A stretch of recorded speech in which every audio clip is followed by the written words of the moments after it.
Good afternoon, ladies and gentlemen.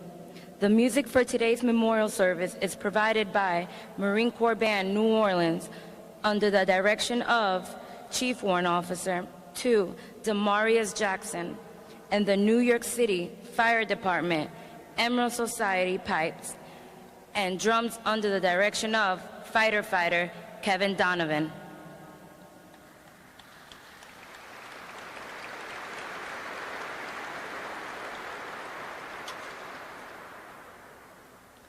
On behalf of the Commanding Officer, Marine Aerial Refueler Transport Squadron 452, Lieutenant Colonel Joshua Eisenhower, welcome to today's memorial service, where we will honor the lives of the 9 American servicemen: Major Kane Goyette, Captain Sean Elliott, Gunnery Sergeant Brendan Johnson, Gunnery Sergeant Mark Hopkins, Staff Sergeant Joshua Snowden, Sergeant Owen Lennon, Sergeant Julian Kevon, Corporal Colin Schaff, and Corporal Daniel Baldassari. Please rise, if able to, for the invocation given today by Chaplain Hill, Lieutenant Commander, United States Navy. Please remain standing for the March On of the Colors, followed by playing of our national anthem.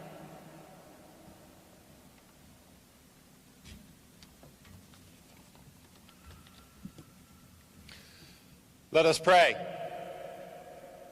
Almighty God, as we gather today to remember the lives and service of our fallen brothers, our hearts are heavy with sadness and a sense of loss. We are incomplete.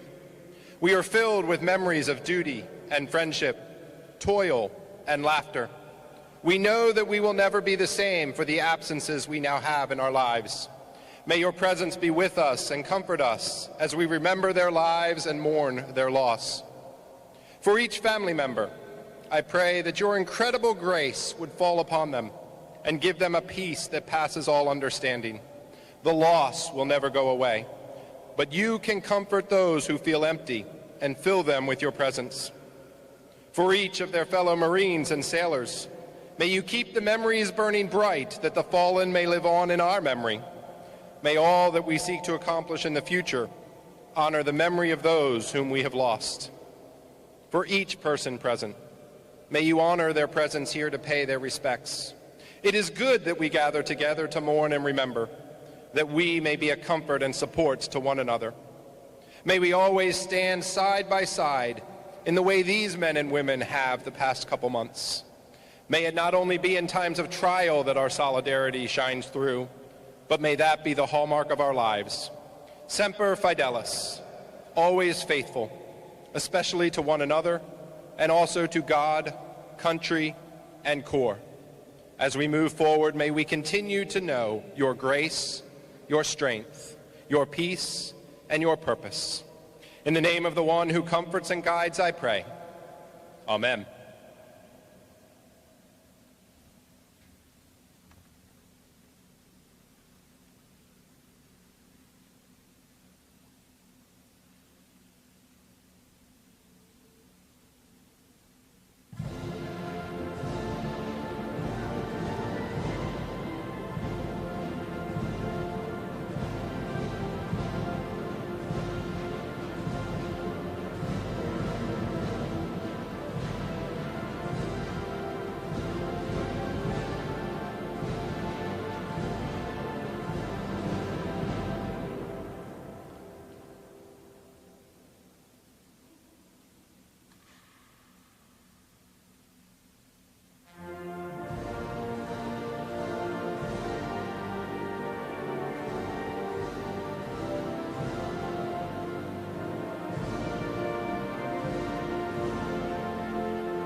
Ladies and gentlemen, please be seated. The New York City Fire Department Emerald Society Pipes and Drums will now perform Amazing Grace.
Ladies and gentlemen, the commanding officer of Marine Aero Refueler Transport Squadron 452, Lieutenant Colonel Joshua Eisenhower.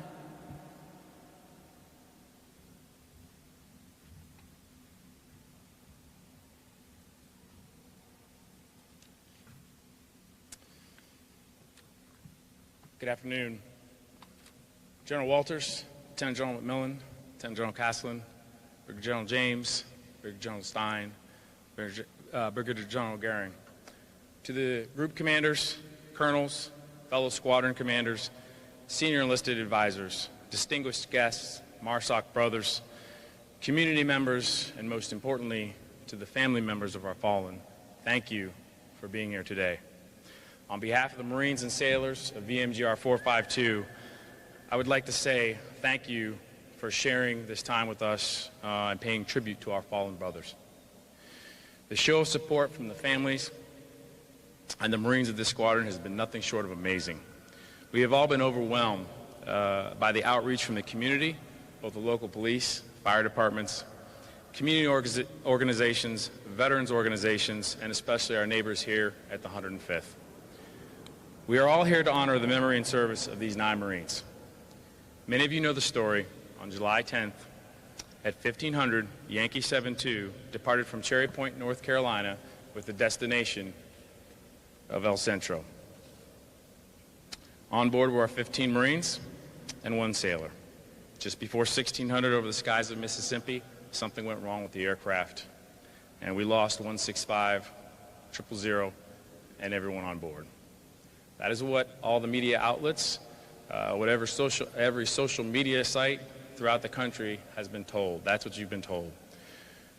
But what you haven't been told is the stories behind each of these names, each of these faces that you see up here on this stage. And this is precisely what we want to do today.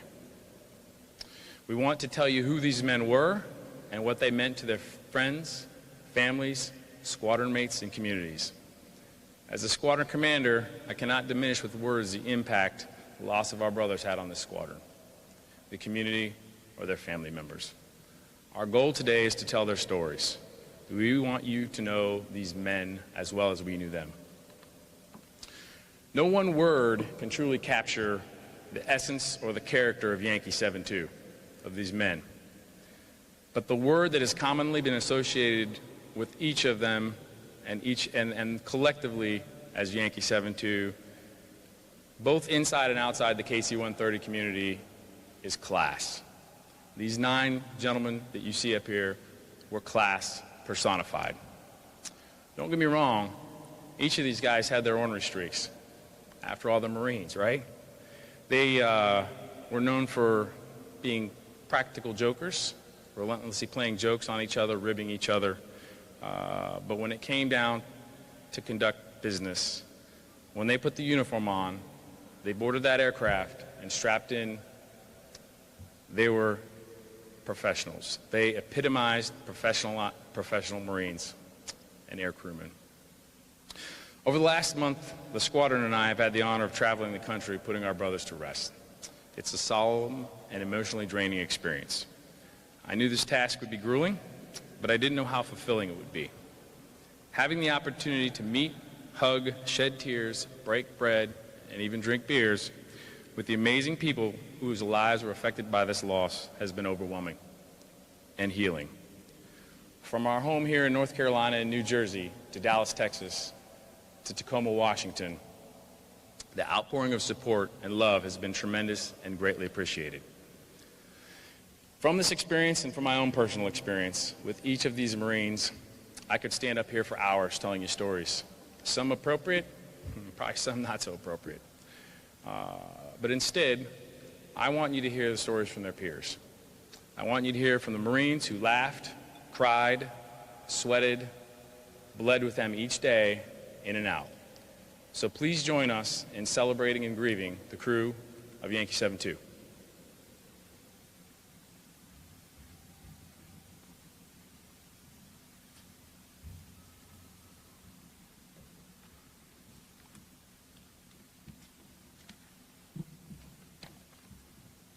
Ladies and gentlemen, you will now hear from 9 different Marines that each have remarks about the Marines we are honoring today.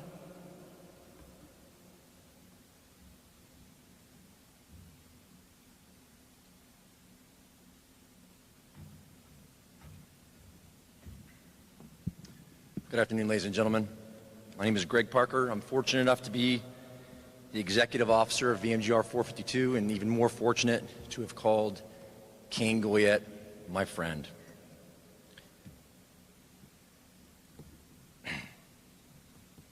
Major Kane Michael Goyette was a 41-year-old aircraft commander of Yankee 72 on July 10th. But to his family, his friends, and his colleagues, he was so much more. First and foremost, he was a dedicated family man. Anyone would tell you that.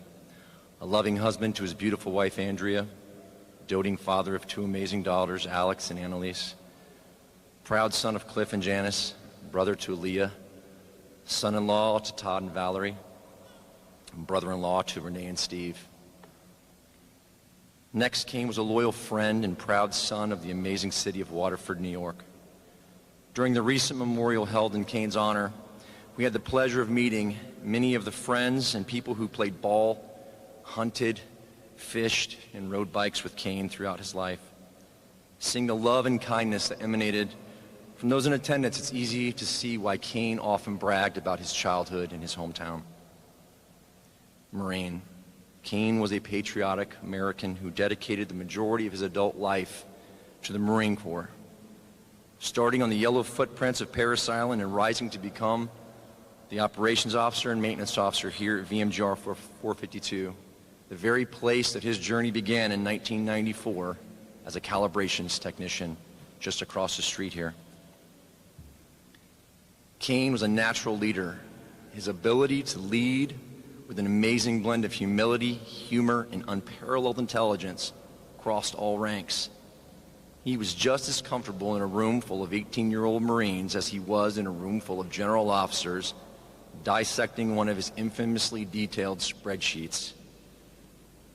As a pilot, there are few who could be named in the same category as Kane, me included. He was exceptional and widely respected by the junior Marines, his peers, and superiors alike. When Kane was scheduled to fly a mission, we knew that the job would be done right and with class, as the CO said. Flying with Kane was always an event. It was an adventure, don't get me wrong. During a recent mission to Kentucky, we sat over the skies of Kentucky for 7 hours on night vision goggles. I never learned more about honey making, beekeeping, sourdough bread making, or making jam than I ever wanted to know. But I gotta tell you, 7 hours on goggles went by pretty quick. There's so many more titles that can be, and labels that can be attached to Kane. Beekeeper, farmer, chef, therapist, and carpenter, which led to more than one trip to the local hospital. We'll end it there. While Kane's booming laugh, infectious smile, and piercing eyes, and notorious sweet tooth will no longer grace our ranks, his legacy will live on in all of us who had the pleasure of knowing him. Rest in peace, brother. We've got the watch.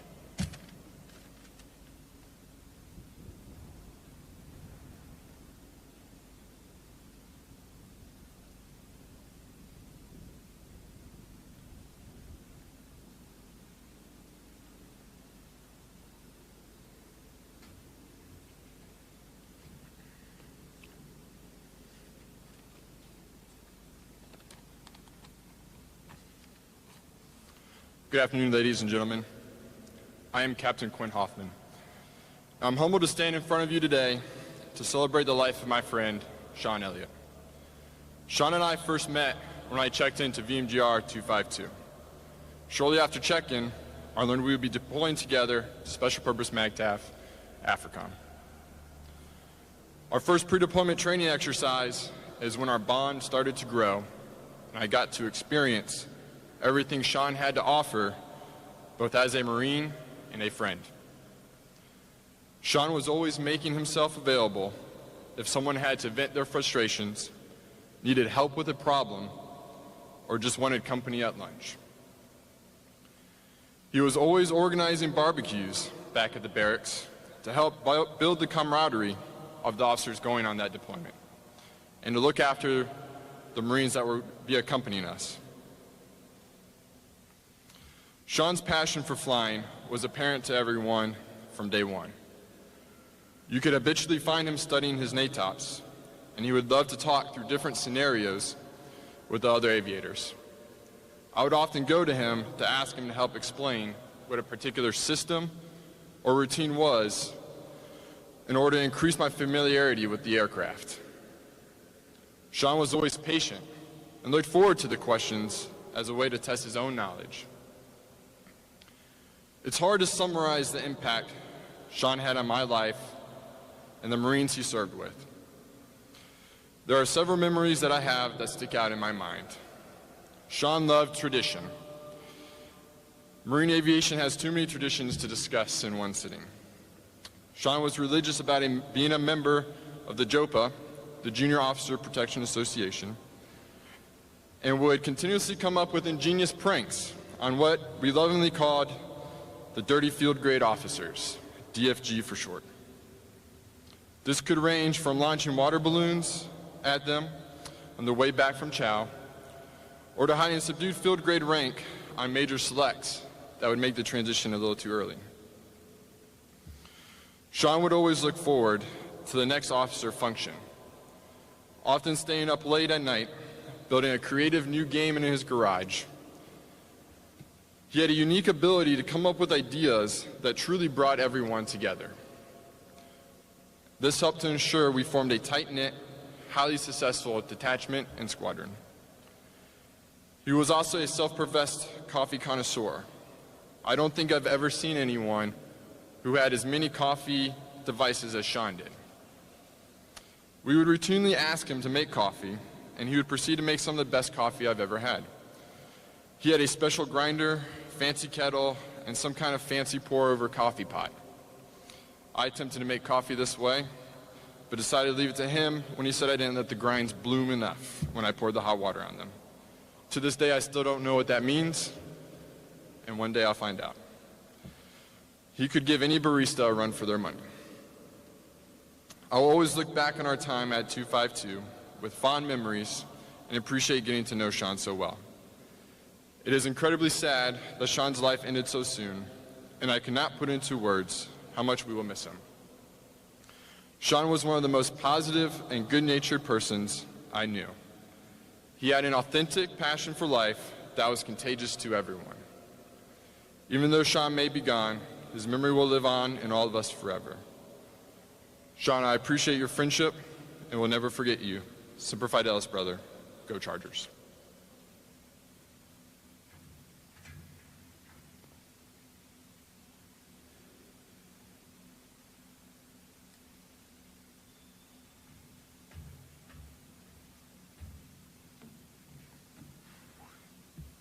Good afternoon. Master Sergeant Joe Beadle. Flew with Brenda for 15 years. This is for Anna and some very close friends. Gunnery Sergeant Brendan C. Johnson, beloved husband, son, brother, and friend. To many of us, just Brenda. Brendan grew up in Colchester, VA, or Vermont, with his younger brother, Cullen, and his parents, Kevin and Suzanne. Brendan graduated high school in Colchester and then went on to Johnson State College, where he majored in art. Brendan was a very talented artist and created beautiful paintings. Among his paintings was his and Anna's grandfathers in their Navy graduation uniforms. Brendan was also the best at being clever and drawing situational caricature cartoons, many of which many of you that have known him have in your possession. His humor and wit were bar none. Brendan joined the Marine Corps in 1993 and became a loadmaster for over 23 years. This job allotted him the opportunity to travel to destinations you only hear about. Brenda was meant to retire in July of 2018. He and Anna would have retired in Montana. Brenda was the heart of the squadron's transportation and embarkation knowledge. There was nothing he hadn't loaded onto or dropped out of a KC-130. Whenever the operation department was tasked with a support mission, he was always the go-to guy on what's going to fit and how many passengers we could take. His experience base was invaluable when mission planning, and his attention to detail meant no one left a brief with questions unanswered. His professionalism was emulated by all Marines he mentored throughout the fleet, not just here at 452. Brendan married Anna January of 2002. He was an amazing husband, partner, great friend, and a beautiful companion. They liked to travel, explore, go for drives, watch sunsets, or just stay home and light a fire. Whether it be a few hours away in a car or halfway around the world in Australia, they adventured together. They loved to laugh. Brenda enjoyed history, museums, photography, and the outdoors. Brenda was intelligent and witty. He would throw out one-liners often. It was so funny you had to laugh. Then you came to the realization that you were the punchline of his joke. But it was so funny, you just kept laughing. Words become so inadequate when trying to sum up the enormity of Brenda and who he was. He had such a vast presence in everyone's life. He almost always had a smile on his face. Anna believes it was the most beautiful smile ever. It would light up his whole face. It was impossible to not love him, laugh with him, and even at him. He was loyal. No matter the time between visits, he always picked up where you left off. It was never uncomfortable with him, but it was always good. He was brilliant, funny, and charming. He was intelligent, witty, and thoughtful. He was absolutely generous in all ways. He did so many kind things, always helping people. He shared all he could. He was so kind and good with children that he was a godparent to 5. To Anna, and probably most people knew him, Brenda is the most beautiful soul. His presence will be forever missed. Cheers, Brenda.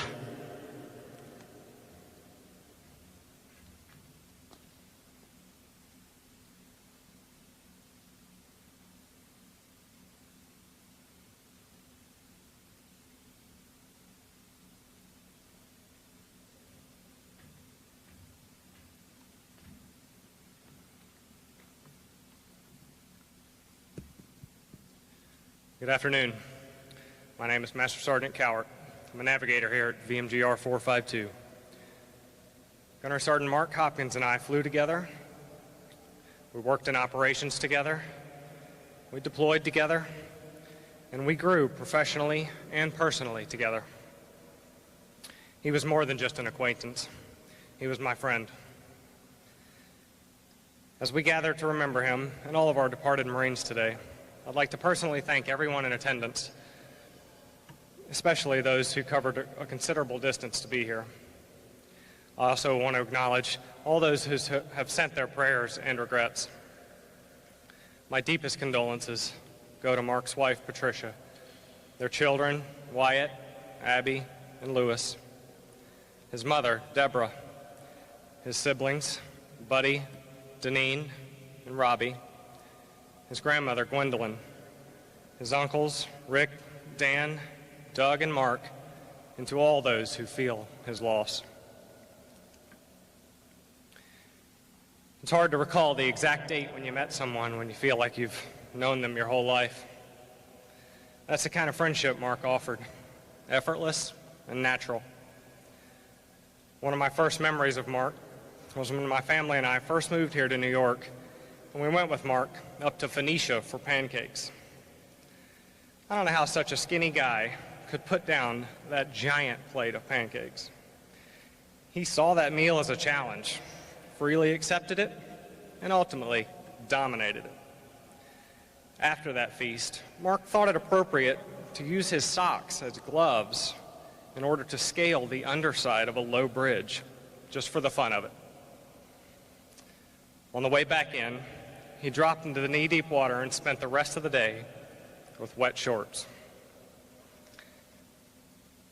I can't recall a memory from that day that doesn't involve a smile on his face, a signature trait of Mark's. Mark's sense of adventure and his spontaneity were legendary. Anyone who knew him can undoubtedly recall more than one story about him running off to hike a trail, climb a mountain, surf a wave, or shred the slopes. There's no doubt that one of Mark's goals was to live life to the fullest, and I think there is no better testament to that than his wife and kids. Mark's unwavering commitment to Patricia and his children was beyond admirable.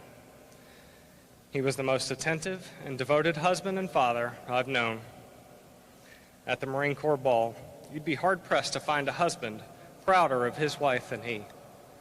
And I don't think there's ever been a gathering when he didn't have at least one of his kids hanging off of him the whole time. He truly loved his family. Mark's spirituality was also admirable. He lived his life for God and loved to spread that message. He was never imposing. He was just himself. Those of us who have ever held back a chuckle during a hoppy prayer will never forget his special and goofy way of sharing his faith. His prayers were a reflection of his life, humorous yet sincere, bold and adventurous, but always filled with faith. Mark made every moment count, whether working diligently for the Corps, embarking on some grand adventure, dancing with his wife, playing with his kids, spreading his faith, or just strumming on his guitar. He did it in his own distinct way. Though his days on earth were too few for us, he created more than a full lifetime of great stories and wonderful memories. He epitomized the Marine Corps' motto of Semper Fidelis. He was always faithful to God, to his family, to his friends, to his country, and to the Marine Corps. We shall remain always faithful to his memory. Semper Fidelis, Hoppy.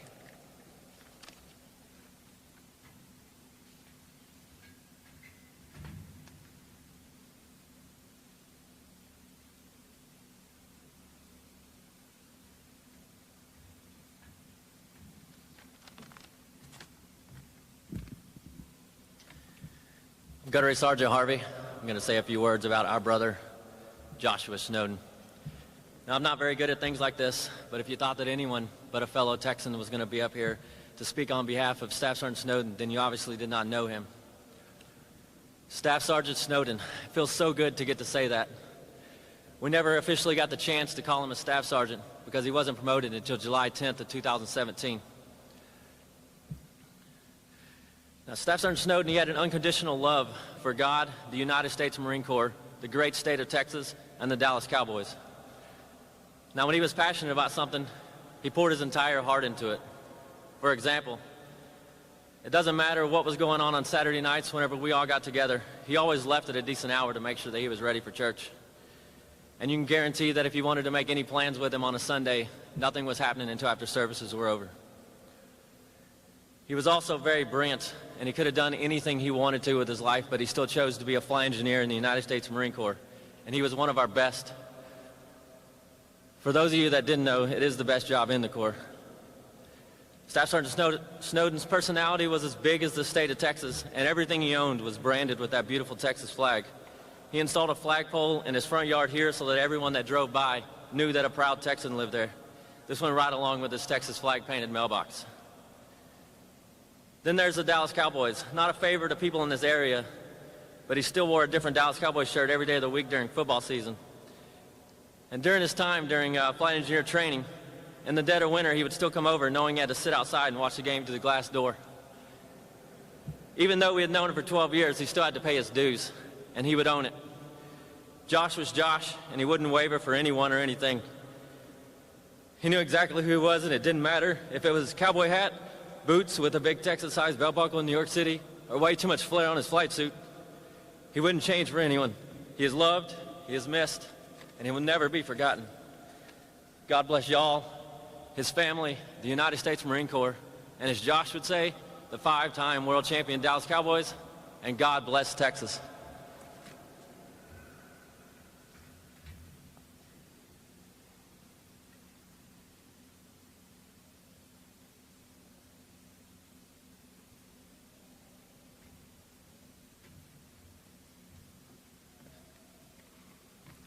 Sergeant Chapon, fellow friend, flight engineer of Owen Lennon.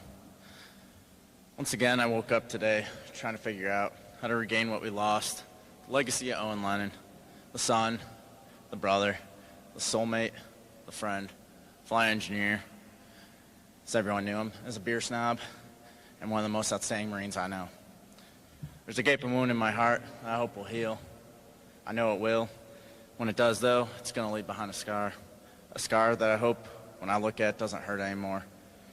I want to look back, and when I think of Owen, I want to smile and laugh with all my friends. Following in Owen's footsteps my whole career, I watched him pave the way and set the example for our generation. Owen has always been a hard worker at exceeding expectations. I later learned where this inspiration came from on the way to a 4th of July party a week before the crash. He shared a story about his dad. It was so deep and passionate. And he talked about how his dad would give his all and everything, working around the clock after hitting hard times to provide for his family and put a roof over their head. I saw this in Owen every day, whether it was staying late for maintenance, a last-minute rescue mission to anywhere in this world, or spending that extra time for a Marine in need. Owen genuinely cared for all the Marines of VMGR-452. Knowing Owen, I know he'd want us to rest easy and spend time with our family and friends, to enjoy the finer things, and remember to get him a Miller Lite. When we were watching football later this season, and you watch Tom Brady throw another touchdown, remember that he is the greatest football player the NFL has ever seen. Owen was always an inspiration to others, and some of the younger Marines might be able to learn something from him, but I actually watched him meet an outstanding girl, his soulmate, at the E-Club, which I thought was impossible. Thank you, Jen. And at the end of the night, our days sometimes would take us to the biggest hole in the wall we could find. We'd sing karaoke together, usually Africa by Toto, giving our lungs out to it. Well, when you find yourself out there again, remember to put Owen down for Queen's Fat Bomb Girl. I love you, Owen, my friend, my brother, Marine, till we meet again.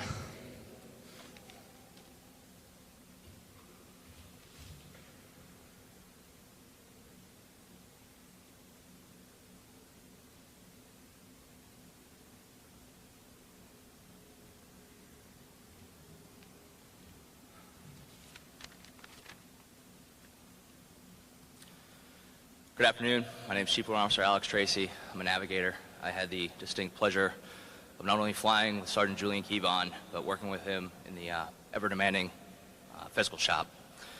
So we ask, who was Sergeant Julian Givon? We know he was a loving son, a caring brother, a devoted husband, and a truly dedicated Marine. Julian loved his family and his Marines. He would give up his personal time to help any fellow Marine or anybody in need. Sometimes he would give up his work time too. Working in the fiscal shop, Julian would be responsible for processing multiple travel claims, requesting orders. It's a very demanding on your time type of shop. But Julian always found the time, even going so far to hide his efforts from us.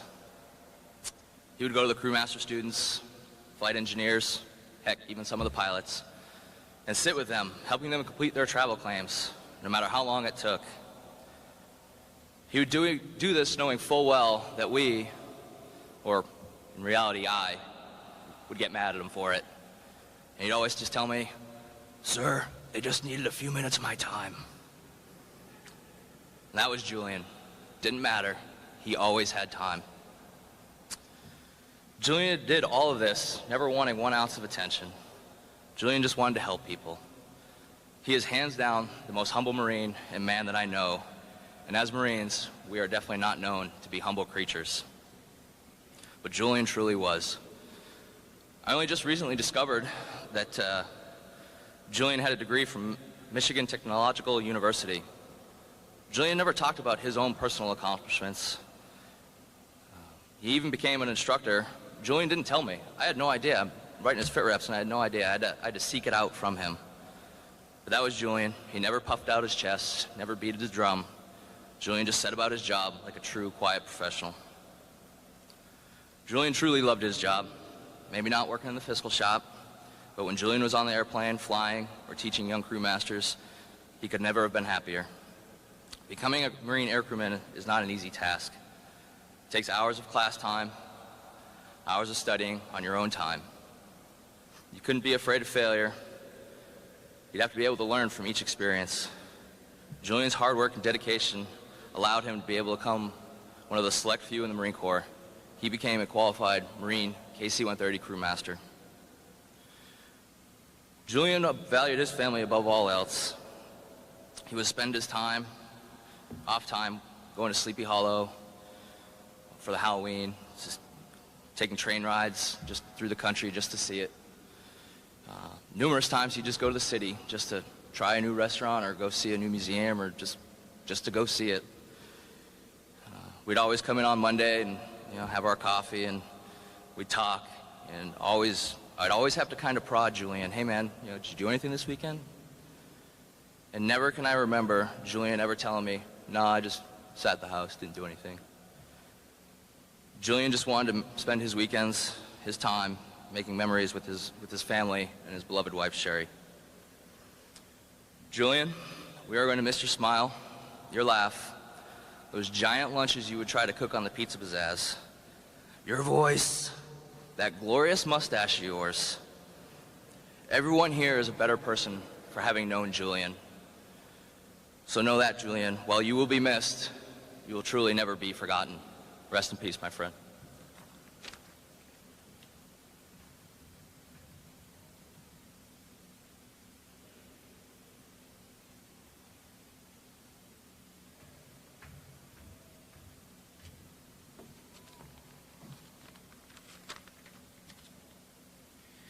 Good afternoon. My name is Sergeant Kenneth Littner. It's an honor to be here today to help celebrate the life of Corporal Colin Schaff. I worked with Colin since the day he checked into VMGR-452 in 2014. Colin and I got promoted to the rank of corporal together, a truly unforgettable experience. Colin was a roommate of mine and a friend who was always there for me. There are endless great things to be said about Corporal Colin Schaff. Colin was definitely one of the most selfless men I've ever met. Anyone who knew him or met him could instantly tell that he held himself to a higher standard than most, but also had a caring heart for everyone else's well-being. He was the person that you could always count on and was always there for you with anything you needed help with. No matter the person, whether it was a close friend, a brief acquaintance, or one of his Marines in need, he would instantly drop any of his plans to ensure that they were taken care of first. At work, Colin was a hard-charging Marine and a positive motivator. He was always making sure the Marines to his left and right were as squared away as he was, whether it was knowledge of the job, Marine Corps knowledge, or uniform inspections and drill.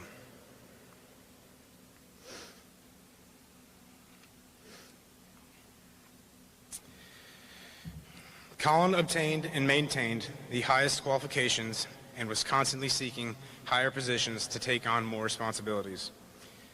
He would always make himself available and ready for any detachment with ordnance that the squadron would need him for since the day he showed up to the shop. He also held billets that are commonly held by a higher grade and excelled at them. Outside of work, Colin was always trying to improve the Marines' morale and cohesion by hosting a monthly poker night during the weekends when the reserve Marines were available to attend.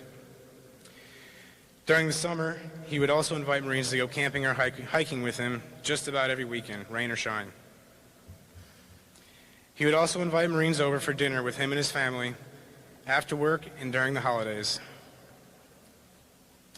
Colin clearly exemplified that establishing camaraderie was always a top priority for him. So we are gathered here today to celebrate life. During this time, it is difficult to move forward while mourning, but Colin would not want us to hang our heads and drag our feet. Colin would want us to keep our heads up, to remember him for the person he was. Colin's impact on our unit will forever leave a footprint. Corporal Colin Schaff will never be forgotten. Remember, sadness is always temporary, and know that Colin is guarding heaven's gates with his golden gloves on, hitting it like a champ. Semper Fidelis, Colin. Ayo, yes.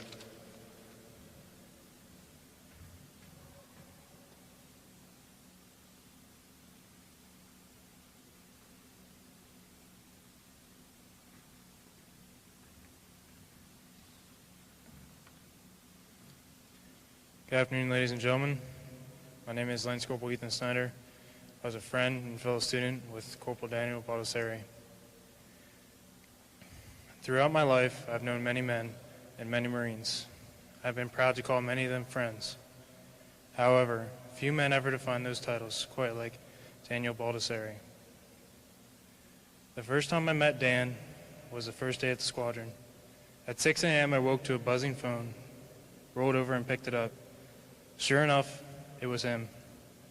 Even though we didn't have to be there until 07:30, even though for an hour and a half there was absolutely nothing for us to do. Here he was dragging me out of bed to say that not only was he up, but he was in the squadron parking lot. He was ready.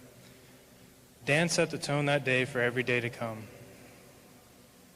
As a Marine, Dan was driven.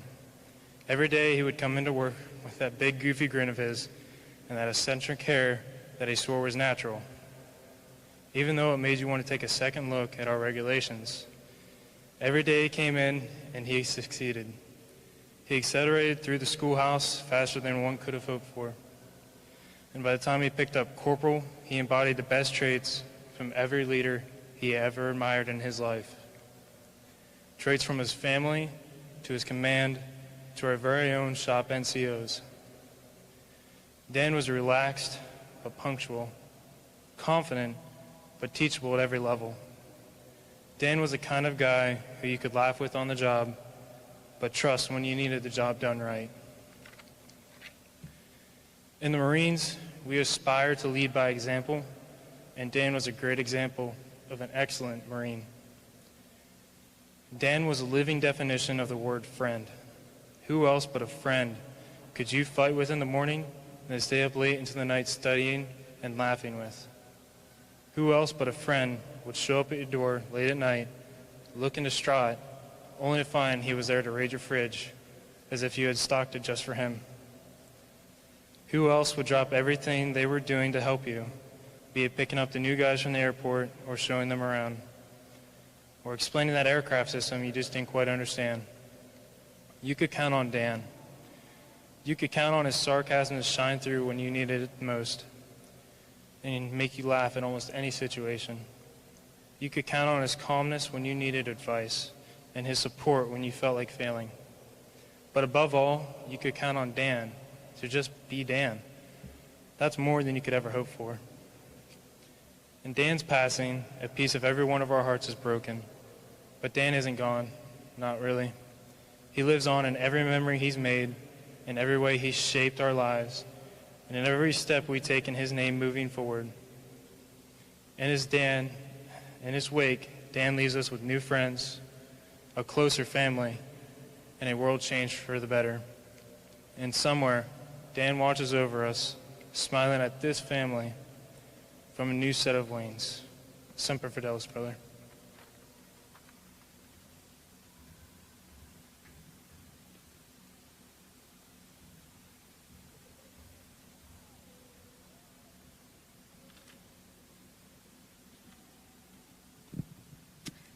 The Marine Corps Band New Orleans will now perform our Navy and Marine Corps hymn, Eternal Father.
Ladies and gentlemen, would you please stand as Chaplain Hill, Lieutenant Commander, United States Navy, will now offer the benediction.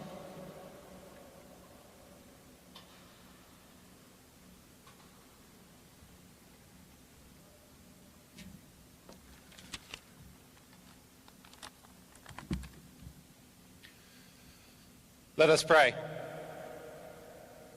Eternal Father, whose outstretched arm calms the storms in the seas of our lives, may you calm our spirits now and grant us peace.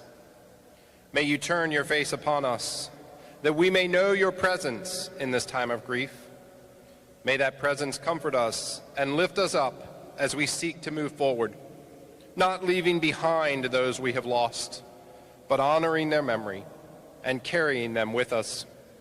As we experience grace and comfort, may we in turn continue to comfort and uplift one another. May we know that no matter the darkness we may feel, darkness is as light to you. Shine your light into our lives, I pray, that we may rise up as eagles with wings of great strength, walk and not faint, run and not grow weary, as we press on in the memory and love of those we have lost. Now to all here, I say these words of Aaron, a priest of Israel. The Lord bless you and keep you. The Lord make his face shine upon you and be gracious to you. The Lord lift up his countenance upon you and give you peace. Amen.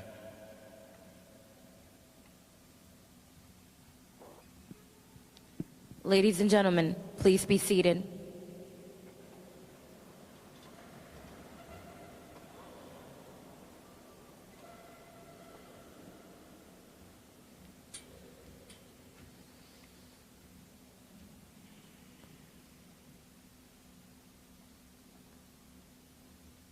Sergeant Major, front and center.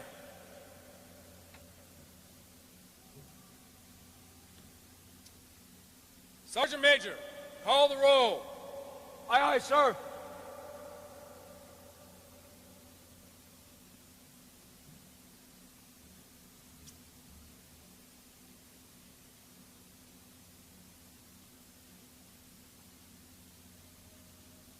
Major Robertson. Captain Carlisle. Gunnery Sergeant Peterson. Staff Sergeant Opichi. Sergeant Malone.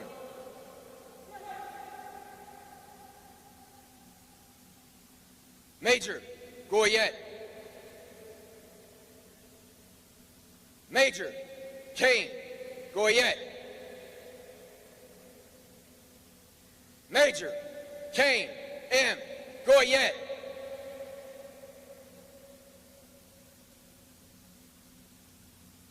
Captain Elliott. Captain Sean Elliott. Captain Sean E. Elliott.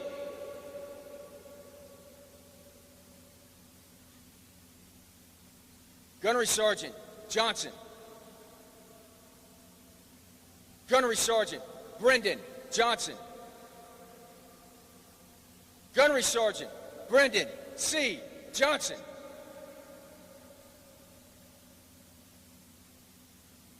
Gunnery Sergeant Hopkins. Gunnery Sergeant Mark Hopkins. Gunnery Sergeant Mark A. Hopkins.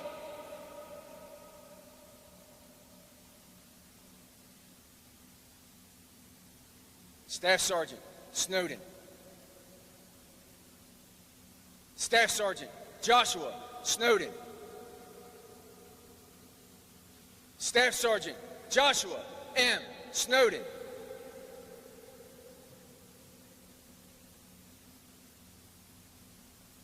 Sergeant Lennon. Sergeant Owen Lennon. Sergeant Owen J. Lennon.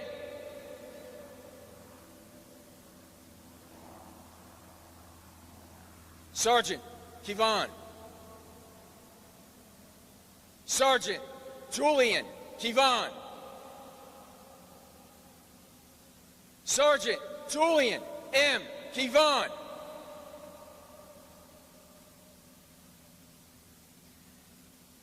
Corporal Shaft.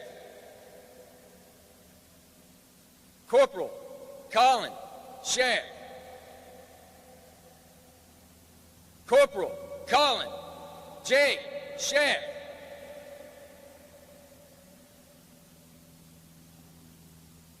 Corporal Baldessari.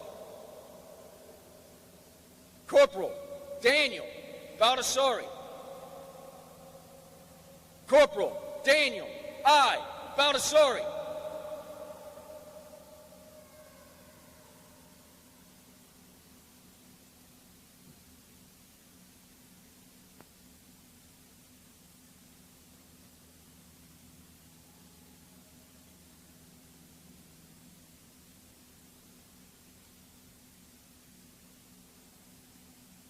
Ladies and gentlemen, please rise, if able to, for a 21-gun salute, followed by playing of taps and the Marines hymn.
Ladies and gentlemen, please be seated.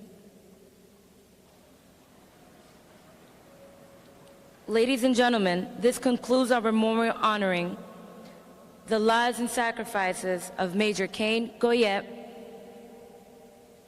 Captain Sean Elliott, Gunnery Sergeant Brendan Johnson, Gunnery Sergeant Mark Hopkins, Staff Sergeant Joshua Snowden, Sergeant Owen Lennon, Sergeant Julian Kevon, Corporal Colin Schaff, and Corporal Daniel Baldassari.